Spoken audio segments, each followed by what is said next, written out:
Through the Mayhem, the Silently podcast series, bringing marketing industry leaders together to discuss the ever-shifting media landscape.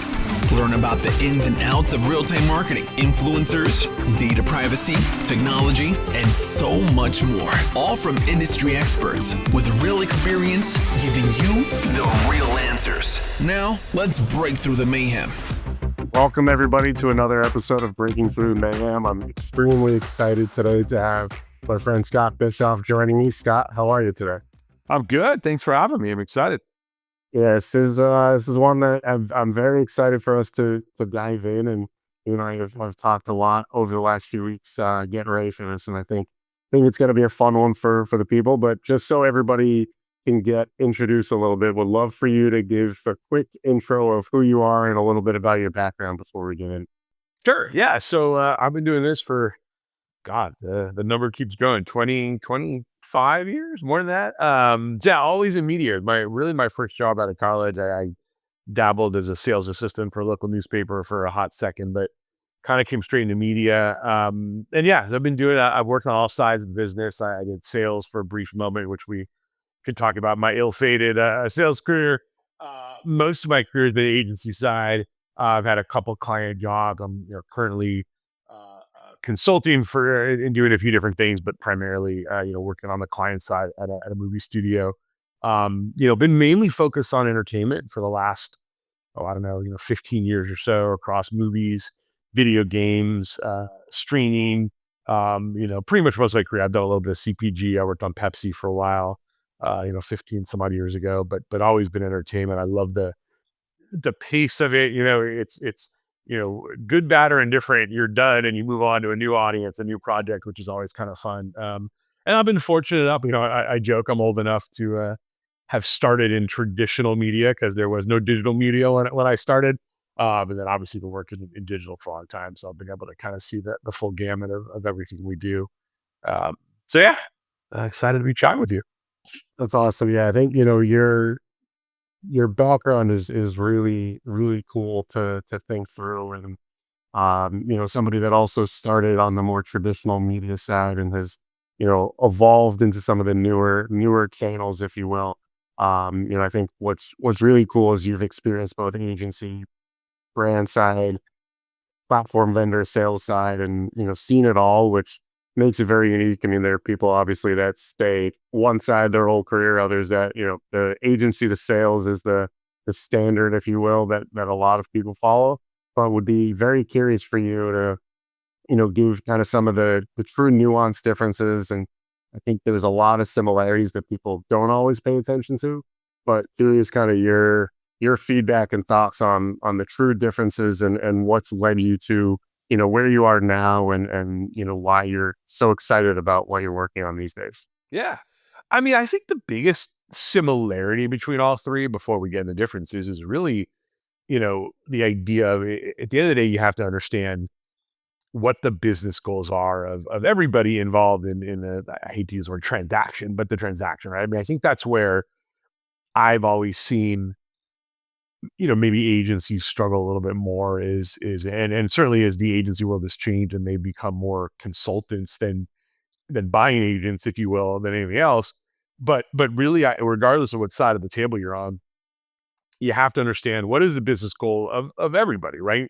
I think something that's really helped me, having been in sales briefly, is I understand what the salespersons are trying to achieve, right? I mean, obviously, if the business goals of the client are being met, then everyone theoretically is going to win. But sort of understanding how do we all kind of come together to do that is something that's kind of the three line. I think the flip side is the difference is, I kind of always look at, when I was on the client side and now that I'm on the client side again, you're going to go a little bit more service level, but across a lot of things, right? So I've been fortunate enough on the client side to be involved in marketing and publicity and creative. And even though it's not my day-to-day job, I have to understand sort of how that all works together. But the flip side is sometimes when I'm on the client side, I feel a little disconnected from the media world, right? I'm not going as deep. I'm not having the same depth of conversations. I'm not exposed to as much. When I was at an agency, even though I worked on an entertainment account, I get to hear what the auto clients are doing. I get to hear what the CPG side's doing. And so it's, you go a little bit deeper in media, even though you might not have the same breadth. And I think for me, that's what's been what I'd like to think is valuable about my career is now I understand the depth of media, but I also understand how it sort of interplays with everything else, which I think is an area that sometimes agencies lose a little bit of if they're not responsible for this. So I would say that's probably the biggest difference is sort of the depth of media versus kind of everything else. I think the other difference that I notice is just, you know, the understanding that people have about measurement in particular, right? And you guys obviously spent a lot of time in there. Like on the agency side, there's such a depth of understanding of measurement, but it can sometimes be hard to focus that on the specific business goals of the client. Where on the client side, again, I'm not spending my entire day dealing with measurement like maybe I did on the agency, but you have a little bit of a stronger sense of, okay, how does this apply specifically to my business? And what are the other levers that could be factoring into that, right? I sometimes think that on the client side, I have a much better understanding of the why something's happening, not because the agency doesn't know it. It's just that they don't get the exposure like I do to some of those other levers that we're pulling. Yeah, it's a really great point on a couple of those right there around like the learnings and the vast knowledge that, we see the agencies have done. It's a really big value to being at an agency of getting exposed to so many different vendors and so many different, verticals at the agency and learning so much where, when you're at a vendor, you're solely focused on what you're doing. And yes, you're paying attention to industry trends, or when you're at a brand, it's, what are we doing? How are we paying attention to culture in real time? And how are we doing it where the agency does get kind of that value, but there's also challenges with both. And I know one of the things that you and I have talked a lot about is, the learnings and the educations and how, when we were on the agency side, there's a lot of emphasis on that. And it's something that has instilled in us to allow us to grow into the roles that we are now, but how important that is for the future of making sure that, the education is still there to allow people to thrive and grow. Yeah, I'm going to get on my soapbox early in this conversation, but yeah, you know, one of my biggest regrets about the way our business has evolved, there's a lot of good about it, right? The technology, the advancement in automation, the digital, certainly.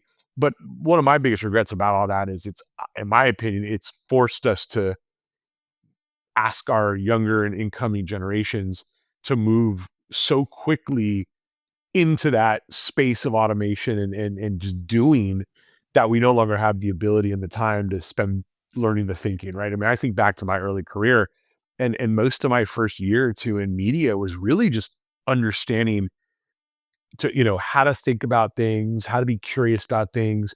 I would literally sit in my boss's office for hours every day and just listen to her talk to clients, right? Because we weren't really emailing much yet, right? So we're still on the phone, no video calls, but how to talk to clients, how to think about things, and we don't offer that. We don't have that luxury anymore, right? I mean, I talk about this a lot with like when I used to go to the agency side with HR teams. They're, sometimes people are like, I don't understand. People come in out of college and they're assistant planners and they think they're ready to be promoted after 3 months, and that would never happen 20 years ago. And my response is always, well, the things we ask them to do are so much easier to master today than it was 20 years ago, right? Like it took me a long time to master, even learn, forget about master, how to think, how to speak to clients, how to be curious and do all that. That was my job for the first year or two. Whereas the new generation, they come in, it's like, all right, you're gonna do budget sheets, you're gonna do Prisma, hands on keyboard. It's not that hard to master that or learn that. I mean, it's hard to master it, but so really quick, if I'm someone coming in today, I'm like, well, yeah, I know how to do budget sheet. Like, what's next? And so we just lost that ability to help people think and analyze. And again, I used to say all the time, if someone was coming into our business, I would recommend they start on the agency side, just because I think you get that sort of quicker depth of understanding and you see how it all works together. But lately, I've sort of thought about that and said, well, maybe the opposite is true. Maybe going on the client side where you have a little bit more time to slow down and think, and for better or for worse, you're not as focused on the work product, right? Because you have an agency to do some of that for you. That thinking, I always tell people, people are like, what do you look for when you hire someone? The number one thing is curiosity, right? I can teach them a lot. What you what I struggle to teach someone is to look at a number or a learning or an insight and go, well, that doesn't look right. I wonder why. I always use this. Anyone who's ever worked for me is listening to this is going to be chuckling and rolling their eyes, but I always have this conversation with them of like, I don't care as much if you have the answer. What I really care is you have the question. Like, I'll help with the answer. People that have been doing this for a long time. Like, if you look at a number and it doesn't look right, don't get so focused on, you know, what I do wrong with the formula. Focus on like, well, that number doesn't look right. Why might that be? I used to have a client who hated that we use formulas in our documents and our Excels because she's like, it forces people to not be able to calculate things and understand the math behind it. So like for me, it's really about like curiosity and how are we as an industry fostering that in our younger generations. I don't think we do a good job of it right now. You made so many great points there. I love I've always been a firm believer, and I think it's because I started there, starting on the agency side. But I really agree with the point of if you start on the client side, learning to your point, the business and the why a little bit more, because the agencies, there's a lot of just, we've got these deadlines, we've got to hit these numbers, we've got to do this. And it's a lot of rinse and repeat and, trying to stay afloat with a lot of it. And it can be challenging, but I think that's where the word, and, we're 11 minutes in and here it comes, AI, where AI really, can be a really great tool when used properly, and, where it can help with that curiosity. Because it's like, it spits out the answer. Well, why? Is it right? What's it actually saying? Why is it saying this? Can really be helpful. And, I've, used it a lot across all different, ranges of my day to day, and use it directionally or use it as the source of truth. How do you use it? But it can really help with a lot of that, of the why, but you've also got to know what to look for. And, I think that's where the blindness can come in. But curious kind of how, you as, you like to joke of before the internet was when you started, and now, we've got AI that does so much. How you're thinking about that within the realm of this conversation of using AI. Yeah, I mean, it's the old joke about AI of like, I don't need AI to, you know, help me be more creative. I need it to do the dishes and take out the trash. So I have time to be more creative. And the problem is people, we're using it for the wrong stuff. I think it's the same thing in our business, right? Like it- we need to, and again, early days, and I, certainly been more on the client consulting side and the agency side for most of the last year with AI growing. But to me, it's like, how do we use it to automate the things that are not contributing to the thinking and the strategy, right? Like, that's what I want it for. Like, I think, I still want my agency or the people I'm working with to be using their brains for the strategy and the partner selection and whatever. Let's use AI for negotiation, right? Let's use AI for automating, rotation tracking Excel sheets. Let's use let's strip that away because there's no the way I look at it is there's no value add an agency is bringing me in terms of their, how quickly they do a rotation traffic, or do like anyone can do that. There's not any real advantage to one. The advantage to me is the thinking, the strategy, the insights, right? So how do we, that's sort of where I'd like to see it go is let's use AI to automate this stuff that doesn't take a lot of thought so that we can then spend the time thinking about it, right? Cleaning data and dashboards and visualizations, things like that. Like, I'd like to see used more for that. I also think that, for me, it's about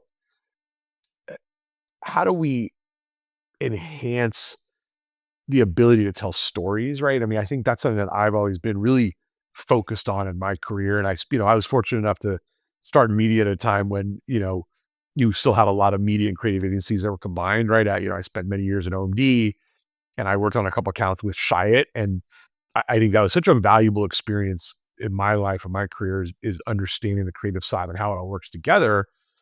So much so that I had a job for a couple of years where I literally was the media person embedded on the creative team to help kind of connect those two things. And I think what I've seen with that is that, you know, understanding holistically has helped me tell a better story, right? I always tell people on my teams, like, we're salespeople too, right? When I'm on the agency side presenting a media plan to a client, my goal is to sell that in some fashion, right? And being able to tell a story is just as valuable as understanding the media part of it, right? And so I think that's where, listen, I'm sure AI could help with that, but what I'd rather is have people, thinking about that. I always joke with my teams, like, you know, pretend you're trying to explain to your mom or your dad or your grandparents who are like, wait, what do you do again? You make commercials? No, no, no.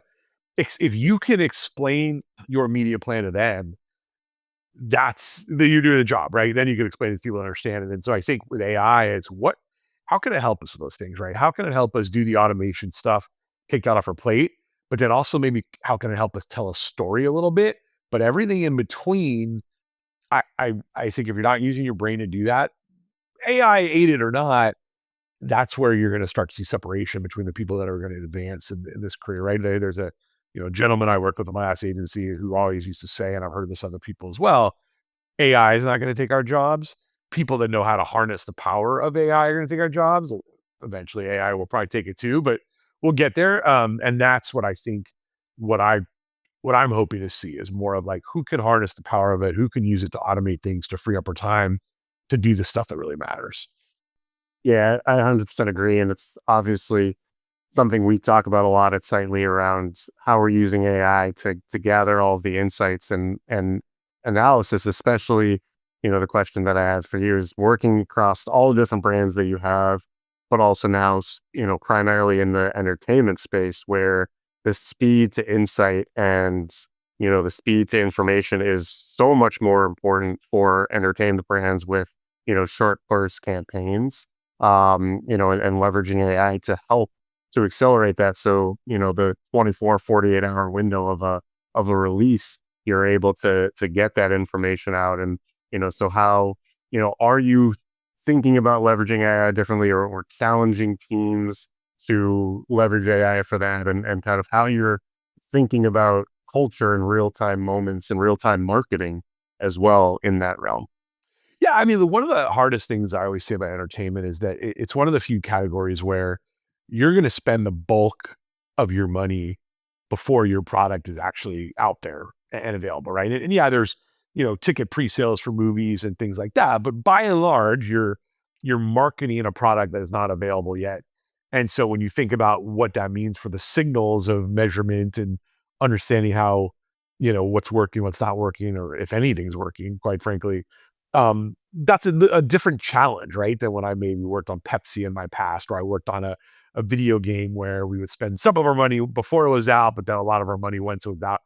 And so I think that's something that we're thinking a lot about, and I'm talking to people all the time about is how can AI help with that, you know, creating better signals, correlations between certain proxy metrics and certain actual business metrics and things like that without the luxury of sort of being able to see that in real time.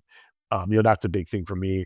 I think on the culture side, it's a little bit harder, right? I mean, AI is only going to be able to do so much. There's still, you know, we always talk about art versus science, and certainly in this day and age, people want more science than art. But in the movie business and in the entertainment business, there's still this idea of cultural relevance and how do you break through? How do you make one impression feel like 10, garner people's attention?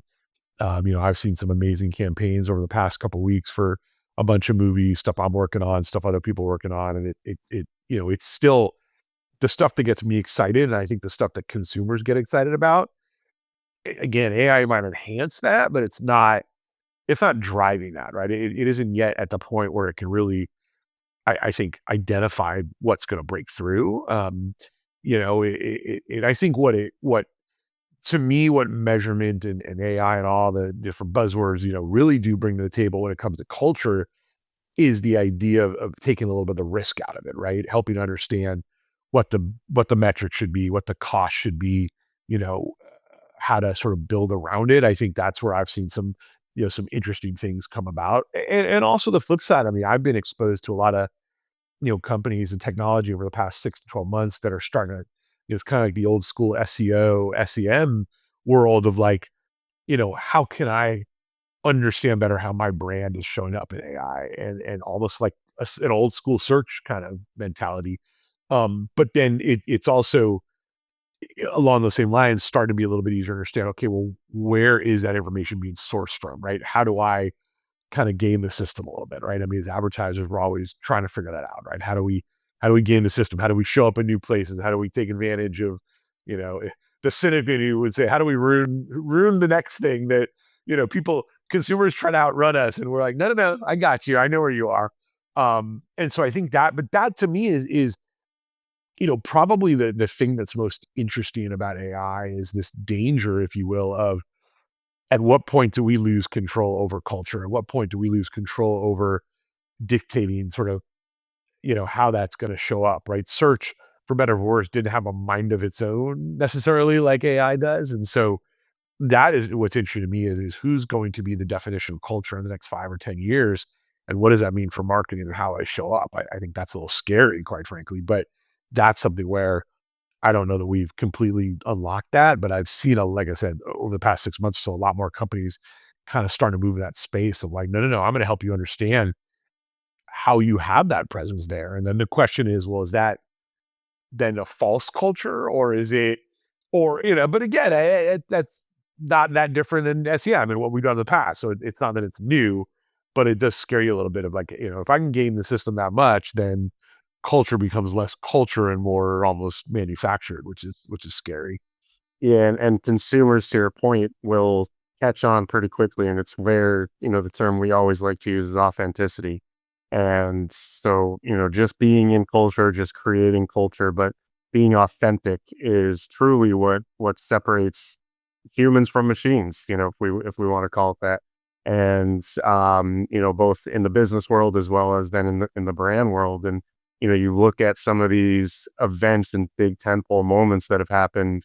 For entertainment, award season is always big, and you've got the big game, and March Madness, and we've got the NBA Finals coming up, and these kind of big culture moments that mean something to certain brands and certain people and certain consumers, but not to everybody. And so then when you think about it, if going back to like the entertainment world, each title, each show, each kind of star that's going to be part of it. So there's, it's not as much about, the brand as it is, about the kind of individual there. And, so I think that's where in my world, the word authenticity really comes into play and is meaningful. Yeah, well, I think it's absolutely. And I also think it's, the idea of shared experiences, right? I mean, you think about what has driven culture for so long. It's the ability for consumers to all experience something relatively at the same time and in the same manner. And then that's fuel for culture, right? Whether it's all watching a show on, the old school must-see TV, right? We're all going to watch Friends on Thursday. Again, I'm really aging myself here, but right, Friends on Thursday night and talk about it Friday morning, or we're all going to watch the Super Bowl, or we're all going to do this. And it's interesting, right? Because that starts to erode over time, and because now we don't all watch things at the same pace. If you can binge it versus not, or we save something for later, or we don't experience it at the same time. And so it's interesting because that can shift culture a little bit, right? In the sense of like if we lose that shared experience, and it's why, I mean, you mentioned sports. It's why sports becomes one of the last bastions in a lot of ways of that, because you're not going to record tonight's Spurs Knicks game and watch it a week from now. Like that, who's doing that, right? Whereas I'm going to watch a television program a week after someone else does, and so that it's one of the reasons why you start to see this return to real life experiences driving culture, because it's the one thing that you sort of can dictate. It's all going to happen at the same time, right? And so I think for us in the entertainment world, we think a lot about that, right? Because yes, our content in and of itself is cultural and shared experience, but the way we market is by leveraging and borrowing equity from other culturally relevant and shared experiences. And so, we have to be thinking about that. And I don't know that, AI is going to harness that quite yet. Again, it's working its way towards that. But yeah, and I think the other thing too, take a little bit of a different direction here is, I have 2 kids, both in college. And so I see the world through their eyes a lot. I give them a shout out, but I highly doubt they're going to listen to dad talk about his work for an hour. And we're not going to get into the Indiana Purdue rivalry on this podcast. Oh, that's right. We no. Listen, as a Bruin here, I got nothing to add to any of these conversations. Although we are in the, by the time people listen to this, will be over. But we are in the men's golf national championship in a few hours. Talking about golf. But what's interesting to me is, we talk about what's culturally relevant, or we talk about, even when we talk about AI, like what are consumers willing or not willing to accept. And I think that's where I try to stay quote unquote young, right? Because this idea of, premium content, right? I grew up in an era where premium content was professionally produced on television, Thursday night, 8 o'clock, whatever. And nowadays, I mean, again, we've seen this onslaught, right? We're coming off a weekend of box office where Backrooms did, $80+ million, where Obsession is rising for the third consecutive week. And these are movies made by YouTubers and right, and depending on who's saying the word YouTuber, it could be a derogatory term or not. It is changing the game of content development, but really also changing the game of marketing, right? Because the idea of none of these movies put on an Avengers style or size campaign. And the reason I bring it up in the context of this conversation is this idea of what is culture relevant, what is premium content. Very different. For my kids, they're just as likely to watch a YouTube show, a TikTok video, an Instagram reel, as they are an hour-long drama on CBS, quite frankly. They're probably not watching that hour-long drama on CBS, right? And even in the sports world, right, I see it, I'll go visit my son at college, at, the best college in Indiana. You may have heard of it. No. I'll go visit him and I watch him, and I probably shouldn't talk about online gambling since most of them are in 21, but like, I watch how they interact with sports, right? And or I watch him and his friends. And again, they're still watching live games, but they're watching highlights. They're watching, on YouTube videos. They're gambling on it. They're playing, whether it's, traditional sports betting or some of the new poly market, call sheet kind of stuff. I did a new business pitch a couple months ago for a sports betting app, and I didn't realize, over in Europe, a lot of sports stream on these betting apps, right? You can watch the games themselves. And so it's all these different touch points and cultural relevance.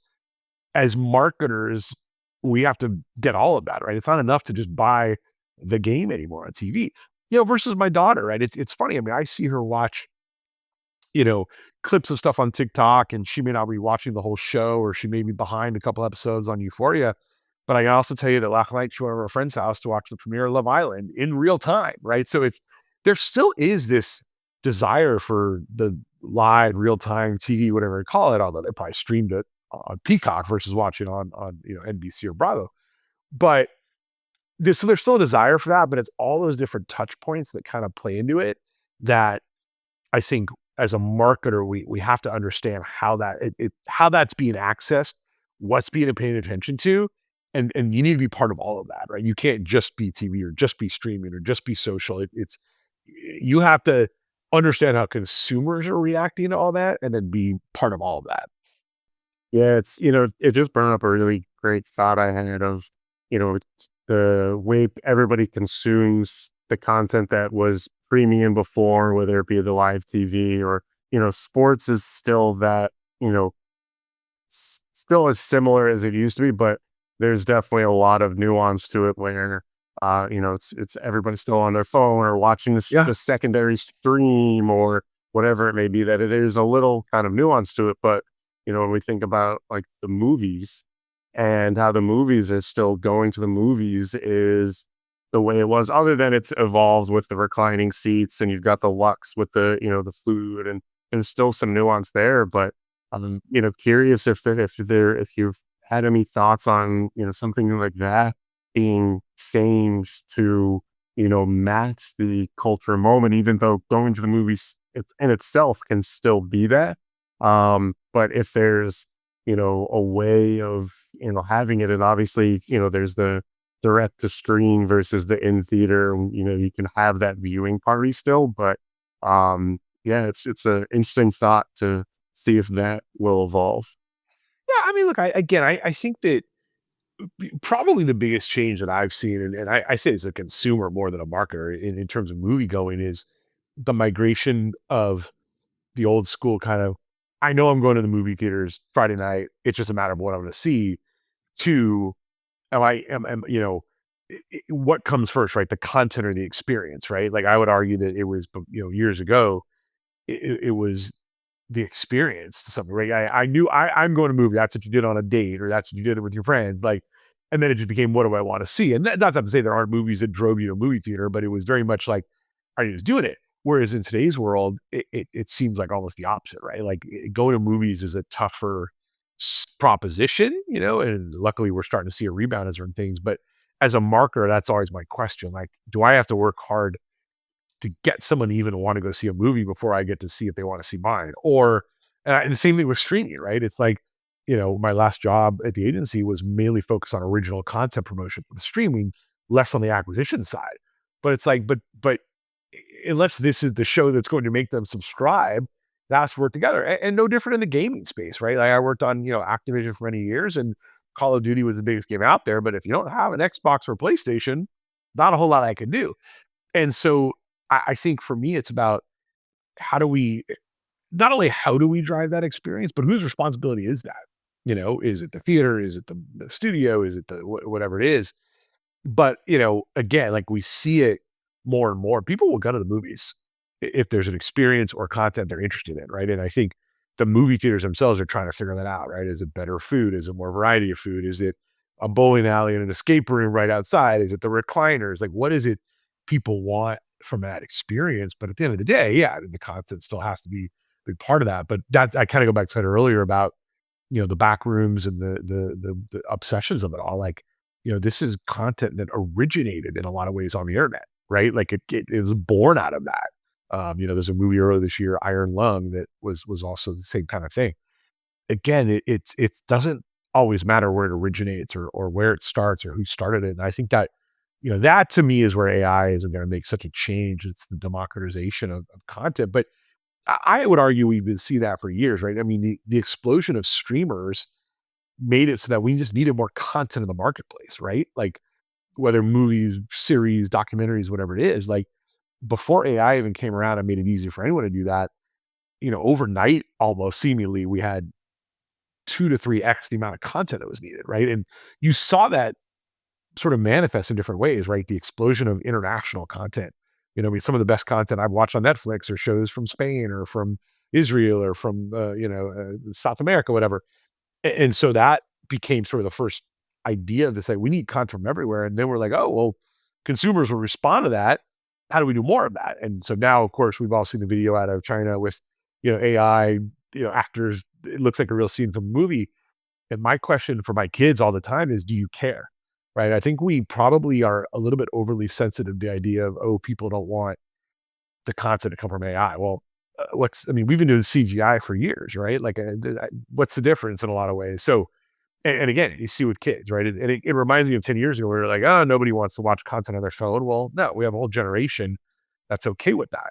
Same kind of era now. Nobody wants to watch it. Well, no, we have people that, and again, maybe there's different things they're open to, right? Maybe they're more open to recreate a cool explosion action scene in AI, but I don't want, two actors having a heartfelt conversation to be AI. Again, well, maybe that's a little bit of a nuance, but I think at this point people are open to it, and we just have to remember as the, older generation doing this, whether it's marketing, content creation, whatever it is, like, well, no, like people are open to that. It's just, they want probably some transparency in it, but they're not opposed to it. And sometimes we have to remember who the audience is and what their appetite is. Yeah, absolutely. Well, as we wrap up, I've got one or two final questions for you that I think will be some good stuff to leave with the viewers. And the first one is, again, back to kind of the original sentiment of you've experienced all sides and have some great advice and wisdom to share. What would be kind of the biggest piece of advice that you would share with either your younger self or somebody that's just getting into the industry now? And I know we touched on it a little bit, but really, what would be the biggest piece that you'd leave people with? I mean, it's a little cliche to say, but it is. I'm gonna go back to what I said at the beginning of like the curiosity. Like, take advantage of being curious about everything, including the people and that you're working with, and you know just take advantage of what, I'll get on my soapbox a little bit. You and I talked about this before, like all the people that got a can, right? It feels like everyone's going to can except for me for some reason. But, and then people come back or from Possible and it's like, oh, the experiences I got, the conversations in the hallway late at night, you can't replicate that. And I always get so frustrated when I hear that because I'm like, well, you can replicate it. You just have to work at it, right? Like if you're willing to give up a week of your time to get a can, why not make that same time available when you're back in LA or New York or Chicago for that younger generation? So what I would say to the younger generation is force that in there, right? If someone comes back from Cannes and says that hallway, that late night conversation over drinks at the hotel made such a difference, be like, then I want that experience, right? Maybe not in the south of France, but like, I want to go out to drink with you at home and replicate that because I think I struggle. I make fun of it on LinkedIn. If people follow me, they know like all these conferences, whatever. But the frustration in me is if they truly are that valuable, right? If it truly is worth the massive amounts of money that we as an industry are spending to send people to these places, why are we not able to recreate that for the younger generation so that they get the same value out of the real life experiences? So I always tell people that, like, read the newsletters, go to the Think LA events, go to the conferences you can go to, talk to the people, take someone out for a drink or whatever, like soak that stuff up. Cause again, you're not getting that between the hours of 9 to 5, like I used to when I started off. So just try to replicate that because again, if we're going to talk about the value of it, I always joke, like if listening to Paris Hilton, Travis Kelce tell me how to market is really going to change my business, okay, sure. Well, let's go with that. But then if you're not making that available to the people actually doing the work on a day-to-day basis, then either it isn't valuable or we're not doing a service to people. So how do the younger generation kind of ask for that to be replicated? Let's invest the same time and money and energy into that as we do to the conferences. And I think, however you can force your way into that, it's going to be valuable down the road. Yeah, I love that. Great advice. The final question I have is one bold prediction. That can be industry. It could be one of your passion points. Just one bold prediction that you have. And just know that the day we're recording this, it's going to be a little bit since this comes out. So don't need your prediction. We'll give the viewers a little bit of a hint that we are recording this the day of game one of the NBA Finals. So tonight's prediction probably isn't going to be the most valuable here. I was going to say, let's see, I'm going to predict the Spurs in 6. So by the time you're listening to this, we'll see how smart I am. Or I could cheat it and be like, Vegas is going to win game 1 of the Stanley Cup Finals, even though that happened last night. I can seem like I'm brilliant. One prediction. You know what? I'm going to go back to something I said earlier about, when I brought up a little nugget about that. I didn't realize that, a lot of sports leagues streamed on sports betting apps overseas. I think the prediction for me is we are going to be blown away in 5 to 10 years of where content is being consumed. Whether it's sports rights being on betting apps or, football no longer being available on broadcast or it's only streaming, whatever it is, like, but there's going to be something that, we're going to come back and listen to this podcast 10 years and be like, oh, we couldn't even predict that. I think, we are going to have to break ourselves of the notion that things are on television or things are on even streaming, right? I think that's kind of a vague prediction, but I actually think one of my predictions is the era of streaming is going to be over quicker than anything we've seen before, right? Because it's going to turn into something else so much more quickly, right? Whether that's more mobile, whether that's other types of apps, whether that's, social networks, right? We saw and we continue to see a lot of the Metas and the TikToks of the world dabble in that, but it's going to become whatever streaming is they have to become, right? So I know it's a little bit vague and all over the place, but that for me is a prediction. Is like we're going to move so quickly through how content is consumed today into what's next quicker than ever before. I mean, TV was it for 40 years, right? And mobile's been around for 20, and the streaming now is a little bit mature and gaming, whatever. Like the next thing is going to come so much quicker, and we're going to look back 10 years and be like, would you ever have thought that the NFL's rights deal is going to be with, BetMGM or DraftKings, whatever, like or the next Friends or the next Stranger Things is actually now on whatever the 2035 version of Quibi is or whatever it is. Like, it's going to move so quickly and be so different, and we're going to have we're just going to have to stay on top of it like we've never done before. Yeah, it's great. Yeah, it's I think I'm just as excited to come back and listen to this in 10 years as I am to have us in 10 years reconnect on it. Real quick, the other prediction is within the next 10 years, I will get a can. I will stop making fun of it, and somehow I will show up. No one will probably be there anymore. So they'll be like, oh, we don't do that. And I'll be like, where's the rosé and the yacht? They're like, oh, no, we moved on. We're doing can in Montana now. That's the new Montana is the new south of France. It is. I've heard that. Well, Scott, appreciate it. This has been awesome. It's been a pleasure as always for this episode of Breaking Through the Mayhem. Thank you again. Awesome, man. Thanks for having me. Hey, I'm Chris, one of the producers for Sightly's Breaking Through the Mayhem podcast. We want to thank you so much for subscribing to the show. If you'd like to learn more about the guests we had on today, we included additional information about them in the show notes. Finally, if you'd like to be on the podcast, or if you know someone who'd make a great fit, you can fill out the form at sightly.com/podcast. Catch you on the next episode.